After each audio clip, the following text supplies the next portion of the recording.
Hi అండి. నమస్తే. Welcome back to Asvi cooks. మనకు పిజ్జా కావాలంటే బయట వందలు ఖర్చు పెట్టి కొంటూ ఉంటాము. అలాంటి పిజ్జాను సింపుల్‌గా ఓవెన్ లేకుండా ఎలా చేసుకోవాలో ఈ రోజు వీడియోలో చూపిస్తారండి. పైన సాఫ్ట్‌గా, లోపల క్రిస్పీగా అచ్చం మనం బయట కొన్న పిజ్జాలానే ఉంటుంది. ఇక ఆలస్యం చేయకుండా వీడియోలోకైతే వెళ్ళిపోదామండి. ముందుగా ఈ పిజ్జా తయారీ కోసం వెడల్పుగా ఉన్న గిన్నెను తీసుకుని ఒక కప్పు గోరువెచ్చని నీళ్ళని వేసుకోవాలండి. నీళ్లు మరీ వేడిగా ఉండకూడదు. ఈ నీళ్ళలో 2 స్పూన్ల పంచదార వేసి, ఈ పంచదార కరిగేంత వరకు స్పూన్‌తో కలుపుకోవాలండి. ఇలా కలుపుకున్న తర్వాత 1 టీ స్పూన్ డ్రై ఈస్ట్ వేసుకోవాలండి. ఈ డ్రై ఈస్ట్ మనకు మార్కెట్‌లో అందుబాటులో ఉంటుంది.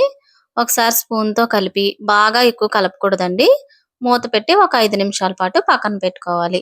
ఇప్పుడు 5 నిమిషాల తర్వాత మూత తీసి ఈస్ట్ అనేది కొంచెం ఫామ్ అయ్యి ఉంటుందండి. ఇప్పుడు ఇందులో ఒక టీ స్పూన్ నూనె వేసుకుని ఒకసారి మరలా కలుపుకోవాలి.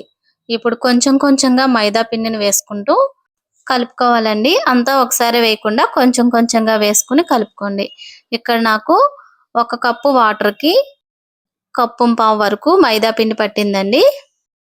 ఈ మైదా పిండి ప్లేస్‌లో మీరు కావాలంటే గోధుమ పిండి అయినా సరే వేసుకోవచ్చు. దీంట్లో కొద్దిగా టేస్ట్ కోసం ఉప్పును కూడా వేసుకోండి. ఉప్పు ఎక్కువగా పట్టదు. కొంచెం వేసుకుంటే సరిపోతుంది. ఇప్పుడు మరొకసారి కలిపి దీన్ని అలాగా 2 గంటల పాటు మూత పెట్టి పక్కన పెట్టేసుకోవాలండి. ఇలా పక్కన పెట్టుకోవడం వల్ల పిండి అనేది మనకు బాగా పొంగుతుందండి. చూడండి పిండి అయితే ఈ విధంగా పొంగి ఉంటుంది. ఇప్పుడు ఈ పిండిని మరొకసారి చేతికి నూనె రాసుకొని ఈ విధంగా కలుపుకోవాలి. మరీ గట్టిగా కలుపుకోవాల్సిన అవసరం లేదండి. కొంచెం ఇలా ముద్దలాగా చేసుకుంటే సరిపోతుంది. ఇలా తయారు చేసుకున్న పిండిని పక్కన పెట్టుకుని ఒక ప్లేట్ తీసి ఆ ప్లేట్‌కి కొంచెం ఆయిల్ కానీ, బటర్ కానీ ఈ విధంగా అప్లై చేయండి. ఇలా అప్లై చేసుకున్న తర్వాత మనం తయారు చేసుకున్న పిండిని ఈ ప్లేట్‌లో వేసి ఈ ప్లేట్ అంతా వీడియోలో చూపిస్తున్నట్లుగా ఇలా బేస్ లాగా చేసుకోవాలండి. చూడండి వీడియోలో చూపిస్తున్నట్లుగా వేలి కొనలతో ఈ విధంగా పిండిని నొక్కి ఈ షేప్‌లో తయారు చేసుకోవాలి. ఇప్పుడు దీనిపైన పిజ్జా సాస్‌ని అప్లై చేసుకోవాలండి. ఈ పిజ్జా సాస్ మనకు మార్కెట్‌లో దొరుకుతుంది. ఇక్కడ మేమైతే హోమ్‌మేడ్‌గా తయారు చేసుకున్నామండి. మీకు ఈ పిజ్జా సాస్ ఎలా తయారు చేసామో వీడియో కావాలంటే తప్పకుండా కామెంట్ చేయండి. ఇలా ఈ సాస్ అంతా అప్లై చేసుకున్న తర్వాత ఇలా ఫోర్క్‌తో ఘాట్లు పెట్టుకోవాలండి. మీరు ముందైనా పెట్టుకోవచ్చు. లేదంటే ఇలా పిజ్జా సాస్ రాసిన తర్వాత అయినా పెట్టుకోవచ్చు. ఇలా ఘాట్లు పెట్టుకోవటం వల్ల ఈ పిజ్జాని బేక్ చేసేటప్పుడు బన్నలాగా పొంగకుండా ఉంటుందండి. ఇలా ఘాట్లు పెట్టుకున్న తర్వాత దీనిపైన మనం మొజరెల్లా చీజ్‌నైతే వేసుకోవాలి. ఈ చీజ్ వేసుకోవటం వల్ల పిజ్జా అనేది సాగుతూ ఉంటుందండి. టేస్ట్ కూడా చాలా బావుంటుంది. ఒక ఉల్లిపాయని పెద్ద పెద్ద ముక్కలుగా కట్ చేసుకుని ఈ పిజ్జా పైన సర్దుకోవాలి. ఇలాంటి పిజ్జాలవి చేయాలంటే చిన్న పిల్లలు ఉన్నా సరే చాలా ఇష్టంగా ఈ పిజ్జాలనైతే తయారు చేసేస్తారండి. చేయటం కూడా చాలా సింపుల్. ఇలా ఉల్లిపాయలన్నీ సర్దుకున్న తర్వాత క్యాప్సికమ్‌ని కూడా ముక్కలుగా కట్ చేసుకొని ఈ పిజ్జా పైన ఈ విధంగా పెట్టుకోవాలి. మీరు కావాలంటే ఈ పిజ్జా పైన స్వీట్ కార్న్ వేసుకోవచ్చు.